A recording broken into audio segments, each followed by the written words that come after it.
Welcome back, everyone, to the Disaster Tough podcast, where we share insights into the big plays and right calls of leadership.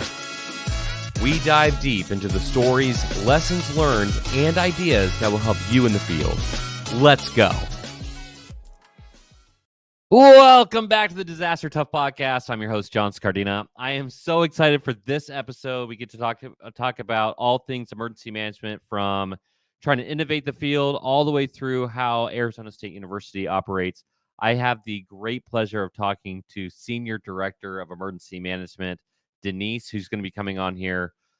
Just a little bit of background, right? We talk about emergency management from all these different perspectives and trying to understand how different people operate.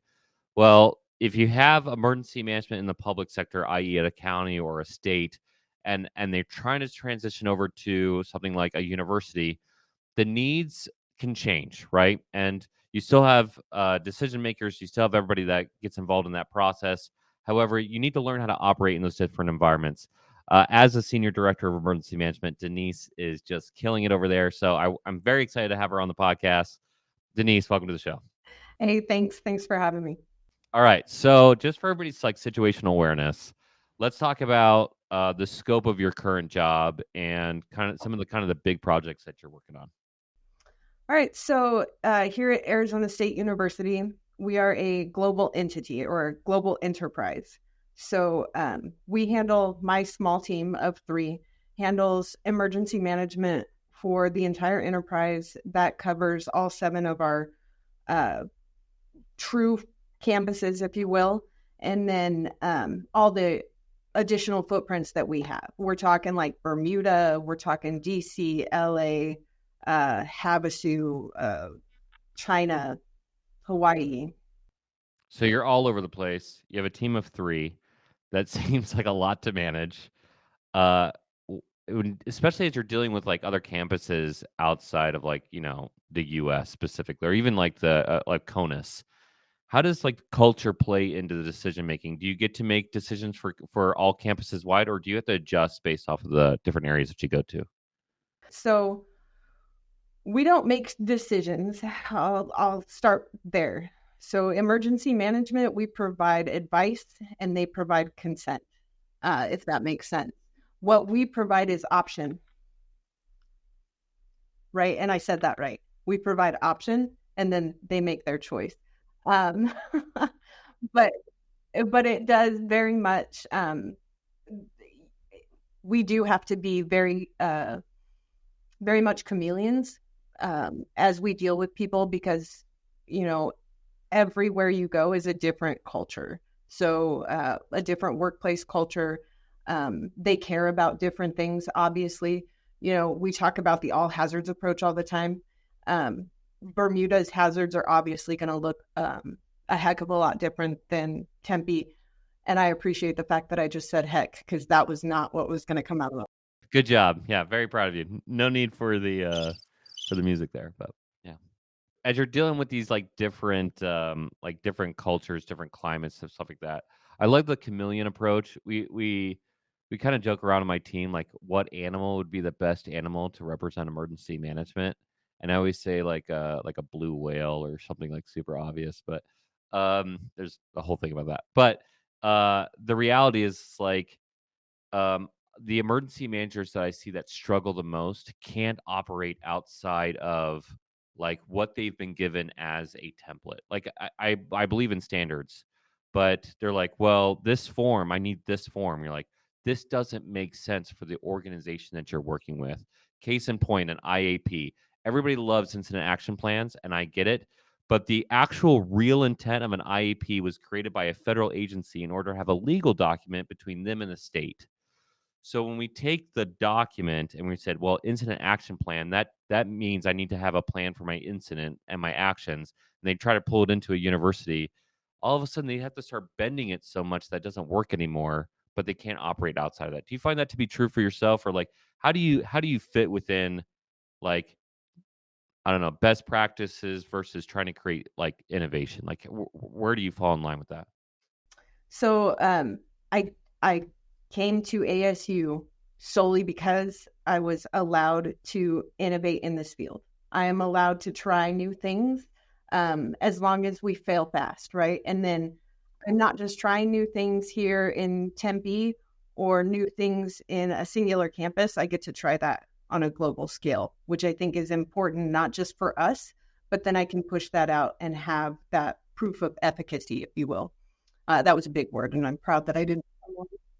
You nailed it. Yeah, you nailed that. You did great. Yeah. The L3 Harris Extreme 400p radio solves problems and is specifically designed for emergency services. How do we know? We field tested it with medical, urban search and rescue, and collapse and confined structures. This radio is amazingly tough.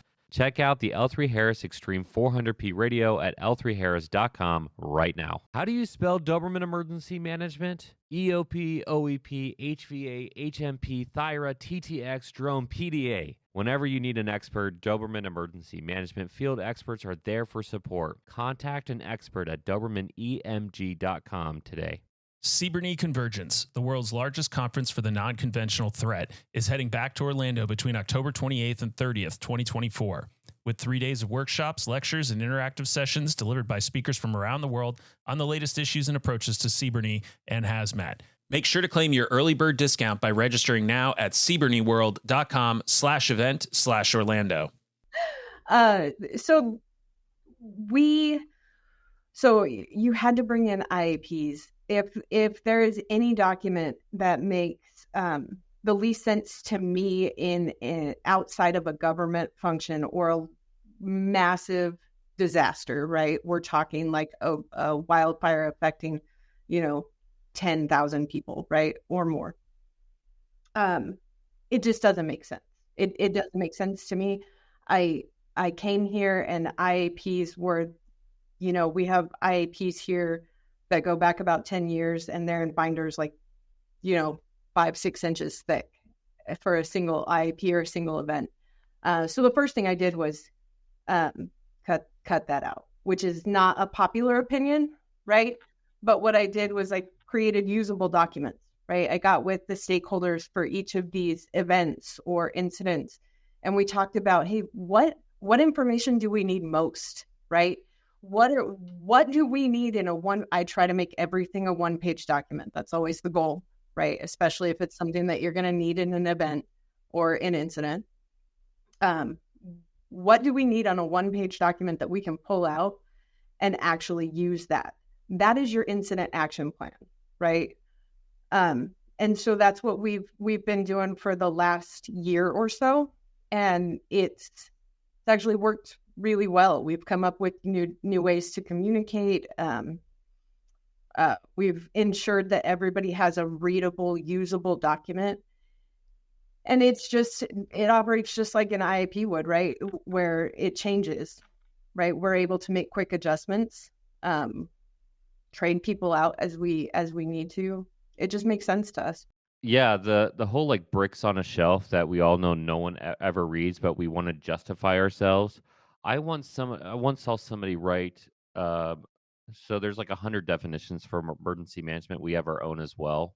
But we try to keep it so fundamental that anybody can build off of it instead of like breaking it. Yep. But I saw a definition that was produced by another group, and like it was like 3 paragraphs long, and within the first paragraph alone, they were already trying to justify what they were trying to say. And by the third paragraph, they were just trying to change the meanings of words to match no one's reading that. Nobody cares to read that. Give people what they actually need to know. We work with stadiums. Stadiums hire security directors who have to fulfill like incident management role. They're not reading the brick on the shelf, right? How do you actually make this helpful for the people who are reading it? We could do much better as a field for that. I think that's an awesome thing. By the way, I did ask you 3 things, and I totally went on a side rail for you. What are the other 2 things that you like really have to focus on? So you got the innovation piece, you got like the campus piece. What would be like probably the third piece that you have to like really focus on? I think rewiring people, right? We are still at a point where everybody fully believes that we need a hard standalone EOC, and I think that's the least accurate thing right now with the environment that we have.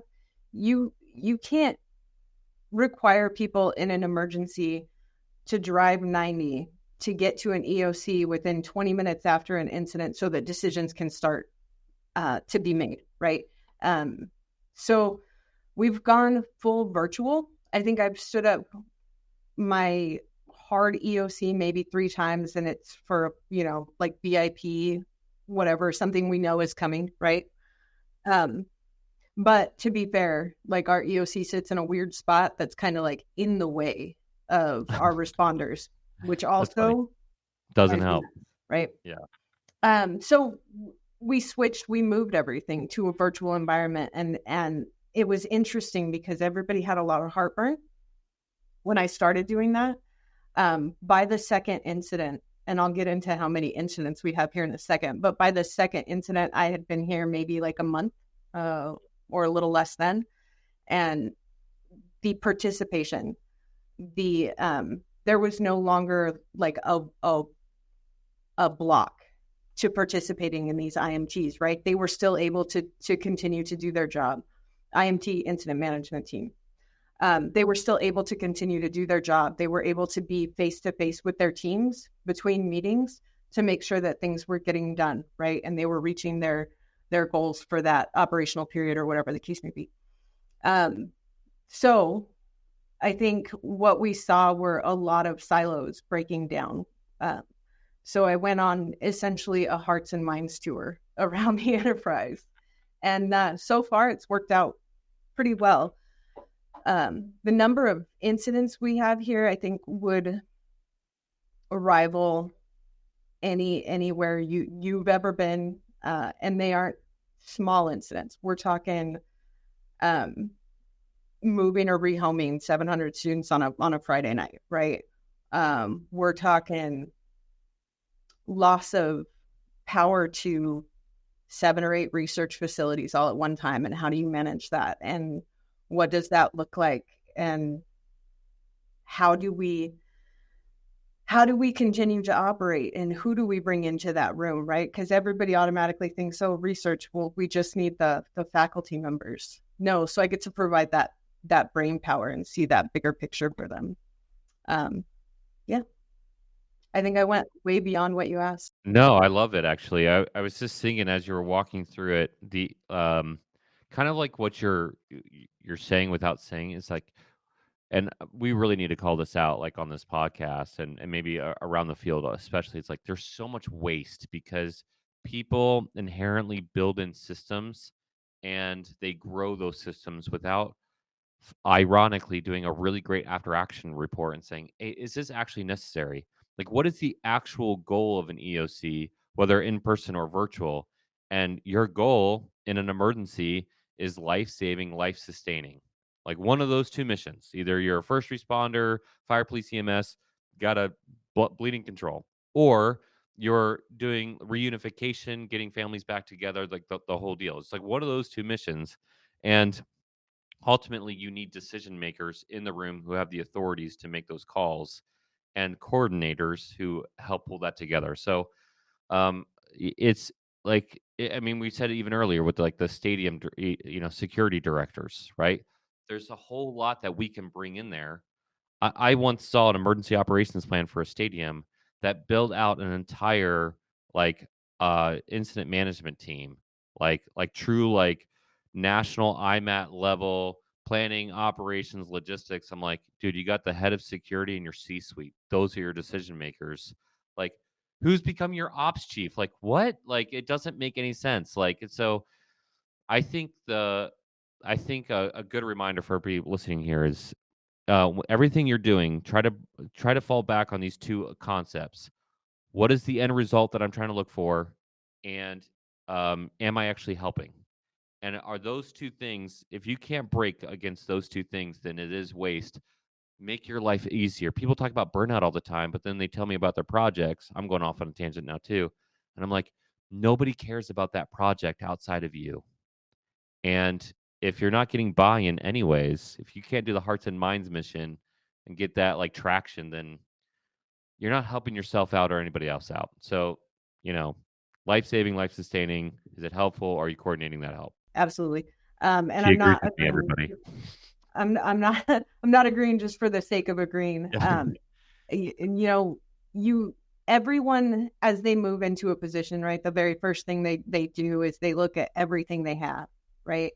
And if they're doing that in with blinders on, right, and they're the only ones in the room looking at everything they have, then they're doing it wrong. And if you're not bringing in your stakeholders and asking them, hey, did you find this document useful? Have you read this 500-page manual? Why not? Right? Because it's 500 pages, then I have a real job, right? Why haven't you been to this training? Well, because that's 4 hours and I have, 7 classes that I'm teaching. So that's never going to happen, right? And so we have to meet people where they're at if we want their participation. We can't just say, nobody's willing to take this 7-hour FEMA class. Therefore, I don't fit into the, and I hate it when people say this, but NIMS compliant, right? For whatever that looks like in their mind, right? So I think meeting people where they're at to get that buy-in, I think is absolutely critical, and hearing what they're saying and listening to it. We're not experts. Emergency management is a growing, evolving field, and we need the advice. We need the input from the stakeholders who we're intended to assist, right? Because we're not out there boots on ground responding. They are, right? We're helping them write those plans, but they're the ones boots on ground responding to these. So if we don't have their input, we don't have their buy-in, they're not going to read our training. They're not going to attend a 7-hour training that, we don't care about what they think. So That, and you're hitting on like this point of like so many people complain, like, why doesn't the fire chief or why doesn't the police chief listen to me? Like, well, you're not talking their language. And I'm not saying emergency managers shouldn't have their own language or it shouldn't be professionalized. It definitely should be professionalized. But the interoperability piece, ironically, and I think I've called this out on other episodes and maybe ad nauseum for other people, but like after action reports, every after action report has communications. So one, it doesn't mean anything from that right, regard. But if you're calling out communications every single time, but no one is taking communications training, right? Like it was shocking to me when I went over to Apple and I was in business intelligence. Like within like the first, I don't know, 90 days, I went through the C-suite training on how to do presentations. I went through they offered speech pathologists, and I can't even speak right now. Speech it didn't pathologists. work. Yeah, apparently it didn't work. Yeah. Like they had so much on like communication just in general, like communications training, presentations, how to talk to people, how to listen and read audiences, how to deal with uh people who are pushing back on projects, like all this stuff, right? I had received zero training in any of that up to that point, 15 years in emergency management, and really couldn't find sources to that. Couldn't find people who was encouraging that, right? Because like sometimes when you get an emergency management, I don't want this to be like a complaining episode. I'm going to lose my entire audience, but like they think they're military and they're not military. They operate, especially in public safety, they operate like they're military. They operate like these other fields. We can be our own thing. Pete Gaynor has a great article about emergency management is its own thing. And yet, like the whole job is coordination, collaboration, providing support to other people who are more tactical. So we should have that communication training. We should have next level emergency management training provided by the Readiness Lab. That was a nice little ping for myself. Go to DIPOP, right? Like we do all this stuff to get people. You like that? Yeah, we get all this stuff to get people up to like that interoperability perspective, because without that, it's pointless. I agree with you. Like NIMS, ICS, they have their place 100%. However, if it doesn't have to match every scenario, and if we can't be clever enough to put the right puzzle pieces in the right situations, then we're not ultimately going to be very effective at our job and get that burnout, get all those extra problems that come along with not being able to get the funding that we want. Like when we want to hire Doberman, that was another ping for myself. You're welcome. The field, yeah. So I don't know. Like I'm hearing you 100%. Um, So you're obviously getting buy-in from your senior directors because you're streamlining their processes. Emergency managers, oh my gosh, I go all over the world talking to people, and emergency managers say the same problems to me. But what you're saying is actually innovative and different. When you talk to other emergency managers, do you get pushback? Do you get curiosity?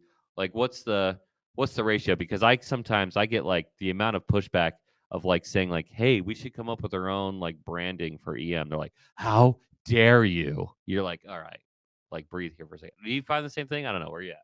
Oh, absolutely, right. The fun part is, you have your naysayers, you have an idea, you have your naysayers. It'll never work. It's never been done that way. You can't do it that way.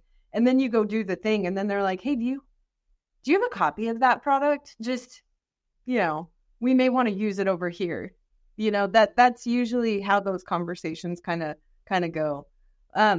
But what's really interesting, right, is, and I want to just real brief, just go back to what you were talking about, EM kind of creating their own language or being, EM centric. If you go into so like I'm at a university, right? And then before that, I was in a hospital system, right? If you go in there and you open their EOP and it says ESF, it's listing everything by ESF and not by the jobs that these people understand and do every day. They can't find their own job. Yeah. How usable is that document? Right? How much extra training is that? If you get into the alphabet soup that is FEMA, can you tell me, take it like a guess, right? How many pages just the manual for alphabet soup, right? For the acronyms. How many pages do you think that is? More than one. Almost 500. 500 pages. Almost 500 pages just for the FEMA acronyms. Oh, the book. Yeah. And oh my gosh. I had this conversation just the other day. Somebody wanted to name a VP of communications at a location. I'm trying to not be super vague, to becoming the PIO. And I said, this organization, the communications director or the VP of communications, is not going to go onto the news saying, "I'm the public information officer." They're going to say, "I'm the VP of communications for this organization." Like, yeah. Again, you and I'm probably going to get 500 emails, almost 500 emails, all about people pushing back on this episode because they're so within the lane. But the reality is it needs to be said. You have to meet people where they're at. You can teach them correct principles, but like we also don't have a monopoly on information either. Like, one of the cool things about going to Apple, and I usually don't talk about Apple very much, but I was the only one on my team that didn't have a PMP. I didn't have a project management, cert. Everybody else did. They all knew that. I was taught those principles through EMI and through emergency management and through my degrees, and so I wasn't one step behind. I understood different methodologies like fail fast, right, and like being agile or the agile methodology, and yet I couldn't find a project management cert from EMI. And I couldn't find this. And now I've had Jeff Stern on the podcast. He's awesome. He's trying to do some really cool, innovative stuff at EMI. And people have like change.org going after him right now, which is ridiculous. But why can't we meet people where they're at and take their skill sets that they already have? Like if they have a communications background, they're probably going to be much better at communications than I am. I do teach communications at SLU, so maybe not. But that being said, there's this wiggle room here. I'm going on these tangents, but you're speaking my language so much. It's like frustrating. Like, why can't we just move on to the next phase of EM of like true strategic coordination where we fit best, honestly. Right. I think we got to quit trying to shove what we know down the throats of the people we serve, right? Especially when we're outside of police, fire, and emergency medical, right? It's our job as emergency managers to understand all of those folks and be able to speak that language. But I don't need my university president speaking that language. I don't need him to speak in ESS during an incident. Right. So why are we shoving that training? That's why people don't want to hang out with us. They don't want to train with us. They're afraid that we're going to give them the ESF lecture, the ICS lecture, the NIMS lecture. They don't need that. We need that information, right? They're going to fall into whatever role they do on the day-to-day on a regular basis, because that's where we need them, right? We don't need them to be the logistics chief. I need them to be my VP of supply chain. And I just need you to do it faster than you normally would. Yes. And you had the great call out there. You're like, but we do. Like, you have to know those things. You have to be aware of those things. When you're in the public safety, it makes a lot more sense because that makes sense for that. But for the private org perspective, like business continuity, business risk assessments totally change for universities.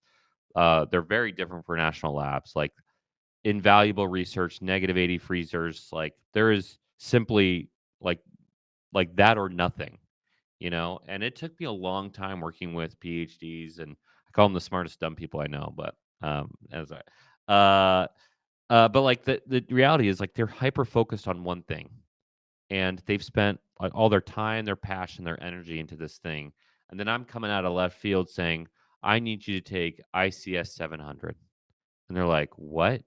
You know, it doesn't make sense for them. I'm Right. not saying, and I don't think you are either. I don't think we're saying that those things aren't valuable. They are very valuable. And if somebody wants additional training, it's a free training. Fantastic. But the reality is, like, people got hired into another job to do that job, and they're hiring you to do something else. That doesn't mean that we can't teach them best practice. It doesn't mean that we can't operate within those lanes so that when police shows up and they ask who has standing, that we don't know how to answer that question. Like, we should be able to answer that question for them. Or when they get on the media, crisis communications is better and different for that scenario than, like, going on a talk show and just giving your opinion. You have to get the right information out. Right. But like the problem set with that, though, is I find a lot of people in private emergency management. One person even told me they don't want to call themselves an emergency manager anymore, so they started calling them risk, whatever title they gave. They're trying to change different titles to match, because they don't want to be associated with emergency preparedness specifically, and or doomsday prepping. Right. And so, like, at our company, we can't say the word preparedness. It's been blacklisted. We say readiness. Not so much because the word is a bad word. It's not.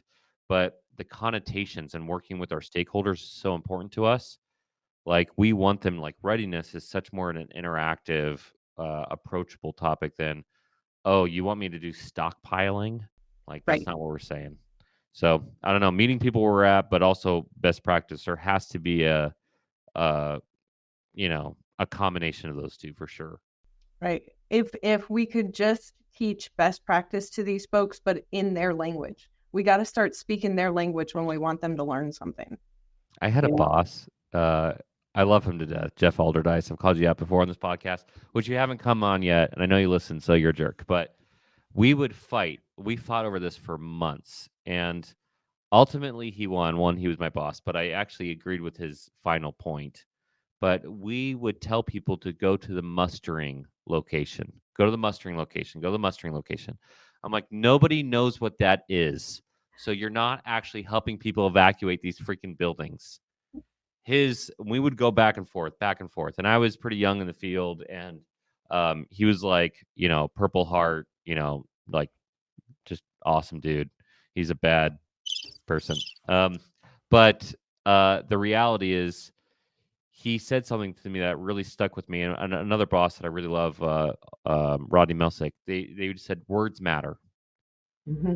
And okay, so we have two problem sets here. One, people don't know what the thing is that you're trying to tell them to do, and you have to have a meeting where they're at. But he's right, words do matter. And we are using a lot of words in our field. My audience is about dying right now because you've heard me say this 1,000 times, that don't mean anything to the end user. Or the words that we are using don't match the English definition. And we need to do some self-correcting with that as well. Anyways. Okay, I'm seeing the time here. I've already been like, this has been like, oh my gosh, the episode where I'm having you say the things that I believe. So now it's not just me. So thank you. Yeah, thanks for providing my script. Yeah. Well, you know what? Thanks for reading off those cue cards directly. So thanks for that. I had to study those really hard so I didn't trip over the big word. Yeah. The etymology of the words. I usually can't say that word either. So my speech. I don't think you got it right that time, so that's good.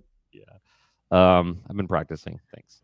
I'm pretty proud of myself. Okay. So if you could give like one like big like you're listening to the field, you're young in the field, and you want to get something, you're like Denise is saying all this stuff about like innovation and meeting people where they're at and all this like cool stuff. If you could give like one like serious like do this and you will be so much more successful, what would you tell them to do? Listen to our podcast continually or subscribe or Don't put your picture on your resume. No, I'm just kidding. That's not the thing. Hilarious. But please, for the love of all that's holy, don't put your picture on your resume. I know, but for real, don't do that. And make your Seriously. LinkedIn private. But I think get as much experience in as many different things as you possibly can. And I don't just mean emergency management, right? I mean, if you're going to be an EM in, say, a hospital system, understand what that facilities team does. Understand how very basic things like HVAC, like be able to understand at least when they're describing those, right? Understand how the ER operates and how many people need to be on the floor. You're coming to a university. Understand what it looks like for cross coordination between two completely different programs, right? Understand where you're going to send those kids if they don't have a dorm now because of a fire or whatever the case may be. Gain experience and learn from and ask questions of everyone, right? Touch every piece of what that response is going to look like so that you can sit in the room and say, hey, we need to add supply chain because even though it doesn't seem like it, they're going to get us the best deal on these hotel rooms. So we want them in this room, right? Nobody else is thinking like that.